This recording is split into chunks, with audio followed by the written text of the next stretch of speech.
তো আজকে আমরা দেখবো একবারে কে কটা 6 মারতে পারে। প্রথমে ব্যাট করবো আমি আর বল করবে আমার বন্ধু।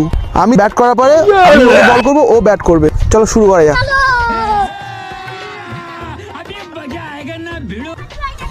আজকের ফিল্ডিং সেট আছে, চলো দেখা যাক কে কার ফিল্ডিং সেট করে। প্রথম বল ব্যাটের এজ লেগে যায় পিছনে, ফার্স্ট বল 2 এবার দেখা যাক দ্বিতীয় বলে কি হয়। সিঙ্গেল, দ্বিতীয় শটে রান আসে সিঙ্গেল। 3 নম্বর বলটাও এজ লেগে পিছনে চলে যায় 2 রানের জন্য। মনে হচ্ছে না হবে। আর 3টে বল বাকি। অলরেডি 3টে বল হয়ে গেছে, কিন্তু একটাও 6 মারতে পারেনি। আর বাকি 3টে বল। চ্যালেঞ্জ অনুযায়ী আমাকে 6 মারতেই হবে। 4 নম্বর বলটা স্টেপ আউট করে মারতেই বল চলে গেল সোজা বাউন্ডারি পার। বাকি আর 2টো বল, জানি না কি হতে চলেছে। দেখা যাক ছক্কা হাঁকাতে পারি কিনা। 5 নম্বর বলটা গেল ডট। লেগ সাইডে এত ভালো 6 মারার সুযোগটা আমি মিস করলাম। লাস্ট বলটা হলো স্ট্রেটের 4।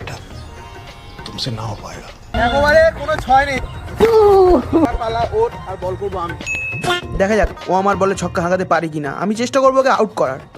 প্রথম বলটা ও করলো মিস। আর বাকি 5টা বল, দেখা যাক ওকে আউট করতে পারি কিনা। 6 হয়তো মারতে পারলাম না, but better luck next time. এর পরের কোনো ভিডিওতে আবার চেষ্টা করে দেখাবো।